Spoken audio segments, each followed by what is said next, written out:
Hi there, ये MKT 621 advertisement and promotion की short lecture series का लेक्चर नंबर 15 है। इसमें सबसे पहले है एडवर्टाइजिंग रिस्पांस हायरार्की मॉडल्स।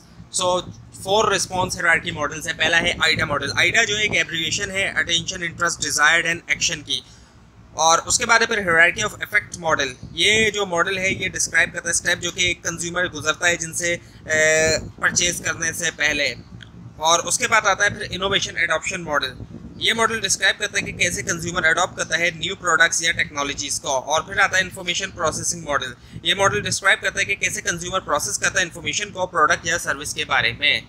सो आइडा मॉडल जो है develop by EK strong. Basically मतलब क्या है कि ड्रॉ करना या अट्रैक्ट करना, अटेंशन, बी इंटरेस्टिंग होना, क्रिएट करना, डिज़ायर, इनिशिएट करना, एक्शन। सो आइडा को आप थोड़ा डिटेल में समझें कि अटेंशन का क्या मतलब है। अटेंशन का मतलब क्या होता है कि ग्रैब की जाए कंज्यूमर की अटेंशन को, और बहुत से तरीक़ों से किया जा सकता है, जैसे कि बोल्ड और अटेंशन ग्रैबिंग हेडलाइन हो, और यूज़ किया जाए इमेजेस को या वीडियोस को जो कि स्टैंड आउट कर सके, दूसरों के मुकाबले में ज़्यादा बेटर जो हो सके। और ह्यूमर का भी इस्तेमाल किया जा सकता है या दूसरे क्रिएटिव मेथड्स का इस्तेमाल किया जाए ताकि कंज्यूमर की आई को कैच किया जाए। सो अटेंशन में लोगों की एक तरह से तवज्जो हासिल की जाती है। अटेंशन के अंदर किसी भी तरह लोगों की तवज्जो हासिल की जाए।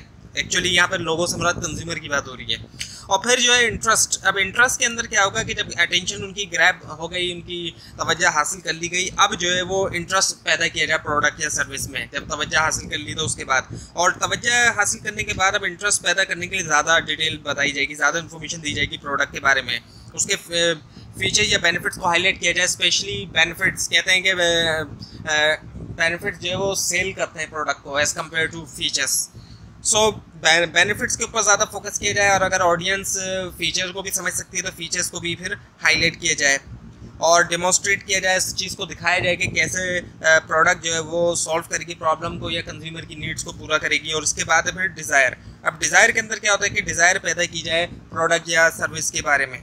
और डिज़ायर पैदा करने के लिए एक तरफ तो बेनिफिट्स या उसको तो हाईलाइट किया जाएगा प्रोडक्ट के, सर्विस के साथ में जो है सेंस ऑफ अर्जेंसी जो है वो क्रिएट की जाएगी, या फिर एक्सक्लूसिविटी की जाएगी प्रोडक्ट या सर्विस के बारे में।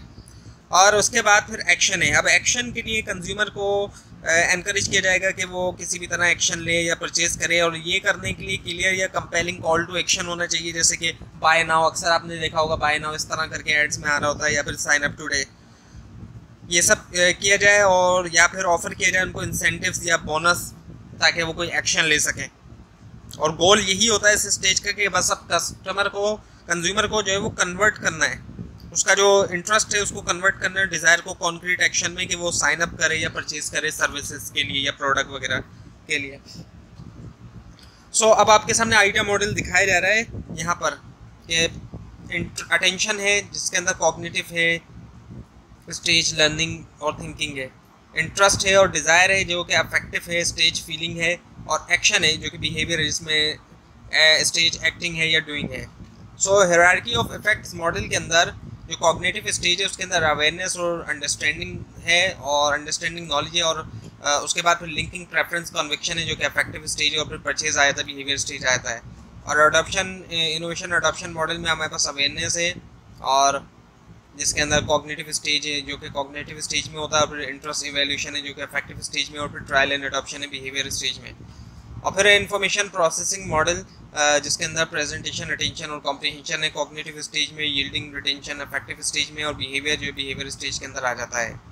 सो लो इन्वॉल्वमेंट लर्निंग मॉडल के अंदर तमाम जो चारों मॉडल हैं वो स्टार्ट होते हैं कॉग्निटिव स्टेज से। सो लर्न कॉग्निटिव है, फील अफेक्टिव है, और डू कॉग्निटिव है। सो लर्न कॉग्निटिव में क्या है कि एक्टिवली प्रोसेस किया जाता है न्यू इन्फॉर्मेशन को, कंस्ट्रक्ट किया जाता है मेंटल मॉडल्स को कि कैसे कॉन्सेप्ट या स्किल वर्क करते हैं। और फील अफेक्टिव के अंदर डेवलप किया जाता है इमोशनल रिस्पॉन्सेस और एटीट्यूड जो है नई प्रोडक्ट या एक्सपीरियंस की तरफ। और कॉग्निटिव के अंदर, डू कॉग्निटिव में क्या होता है कि एक्शन लिया जाता है और अप्लाई किया जाता है नॉलेज स्किल्स को प्रैक्टिकल वेज में। और लर्नर जो है वो फोकस करते हैं ट्रांसलेट करने में अपनी अंडरस्टैंडिंग और emotional connection to this subject matter concrete behaviour और एक्शन के अंदर। सो अब है deciding the theme. So advertising theme जो है वो कोर एडवर्टाइजिंग मैसेज है ब्रांड के बारे में, जो कि प्लेस करता है उसको एक बेटर पोजीशन में अपने कॉम्पिटिटर के मुकाबले में।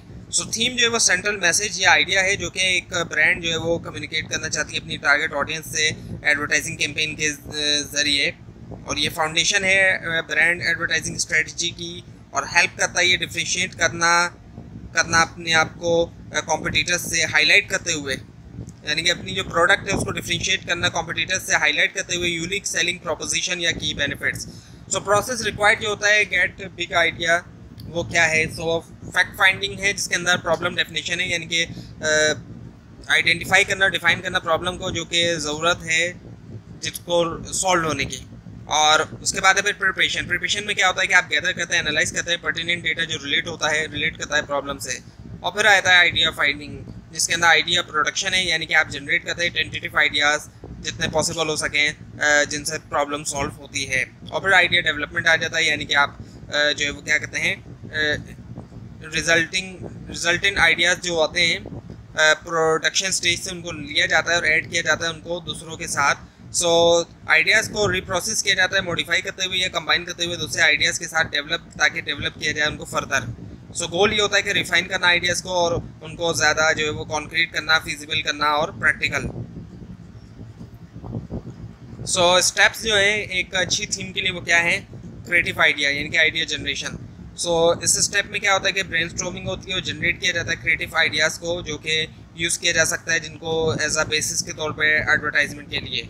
और जनरेशन ऑफ रिटन कॉपी जो है यानी कि कॉपी राइटिंग का जो काम है, सो ये जो है इसका फोकस होता है क्रिएट करना, यानी रिटन कंटेंट एडवर्टाइजमेंट के लिए। कॉपी राइटिंग जो है रिटन कंटेंट होता है एडवर्टाइजमेंट का। एडवर्टाइजमेंट में रिटन कंटेंट भी होता है और एक तरफ विजुअलाइजेशन भी होती है, लेकिन जो रिटन कंटेंट का काम होता है वो सारा कॉपी राइटर्स करते हैं। और उसके बाद है फिर art work of various kind, यानी कि इलस्ट्रेशन वगैरह। ये जो है यहाँ पे जो विजुअल एलिमेंट्स जो है क्रिएट होते हैं एडवर्टाइजमेंट के, जैसे कि इलस्ट्रेशन, ग्राफिक्स या फोटोग्राफ्स वगैरह। तो जो विजुअलाइजेशन वाला काम है वो यहाँ होता है। और preliminary and comprehensive vision of ad, यानी कि आप जो है इसमें क्या होगा कि कंबाइन किया जाएगा कॉपी को भी जो एड कॉपी है और जो विजुअल एलिमेंट्स है, ताकि क्रिएट किया जाए प्रिलिमिनरी वर्जन जो है एड का।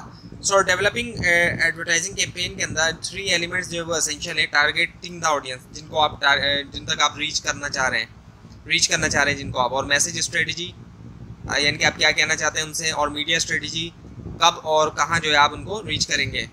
सो developing advertising campaign according to Dunn and Barban in their book advertising, उनके मुताबिक जो है its role in modern marketing.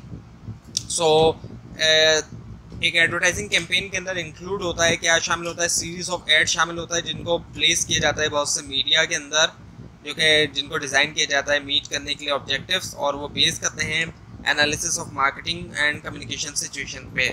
So advertising campaign development plan में हमारे पास सबसे पहले है एडवर्टाइजिंग प्रॉब्लम एंड अपॉर्चुनिटीज़, जो प्रॉब्लम्स है एडवर्टाइजिंग की और अपॉर्चुनिटीज़, और दूसरा आता है आइडेंटिफाई करना टारगेट ऑडियंस को। सो इस स्टेप में क्या होता है कि आइडेंटिफाई किया जाता है स्पेसिफिक ग्रुप कंज्यूमर्स का या बिजनेसेस का जो कि एडवर्टाइजिंग कैंपेन जो है वो टारगेट करेगी जिस तरफ, और टारगेट ऑडियंस के अंदर केयरफुली चूज़ किया जाए कुछ फैक्टर्स की बुनियाद के ऊपर, जैसे कि डेमोग्राफिक, साइकोग्राफिक, परचेजिंग बिहेवियर के ऊपर। और फिर आया था हमारे पास डिसाइडिंग एडवर्टाइजिंग ऑब्जेक्टिव्स। सो एडवर्टाइजिंग ऑब्जेक्टिव जो है वो इस्टेब्लिश होना चाहिए जो कि बेस करता हो आइडेंटिफाई टारगेट ऑडियंस के ऊपर और जो डिज़ायर्ड आउटकम है कैंपेन के। और ऑब्जेक्टिव के अंदर इंक्लूड हो सकता है ब्रांड अवेयरनेस को इंक्रीज़ करना, सेल्स को, लीड्स को जनरेट करना, इंक्रीज़ करना सेल को, या फिर इम्प्रूव करना कस्टमर रिटेंशन को। उसके बाद आता है फिर deciding advertising budget. So budget जो है वो इस्टेब्लिश होना चाहिए जो कि बेस करे एडवर्टाइजिंग ऑब्जेक्टिव्स के ऊपर और जो अवेलेबल फाइनेंशियल रिसोर्सेज है।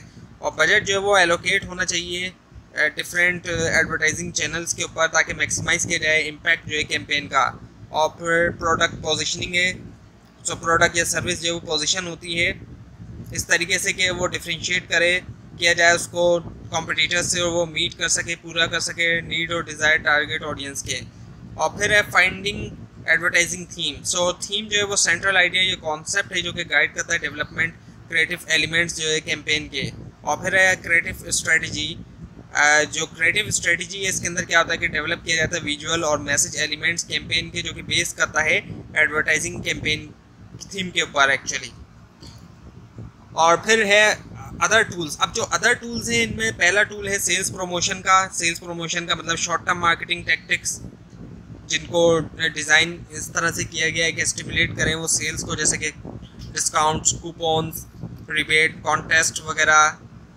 और उसके बाद है फिर पर्सनल सेलिंग। अब पर्सनल सेलिंग में क्या होता है कि normally face to face communication होती है सेल्स पर्सन और प्रोस्पेक्टिव कस्टमर के दरमियान। और फिर पब्लिक रिलेशन आता है कि बिल्ड करना और मेंटेन करना पॉजिटिव रिलेशनशिप स्टेक होल्डर्स के साथ, यानी कि कस्टमर वगैरह के साथ। और फिर आता है हमारे पास पैकेजिंग। सो पैकेजिंग जो है एक एसेंशियल मार्केटिंग टूल है जो कि इन्फ्लुएंस कर सकता है कंज्यूमर के परसेप्शंस भी और परचेज डिसीजन भी।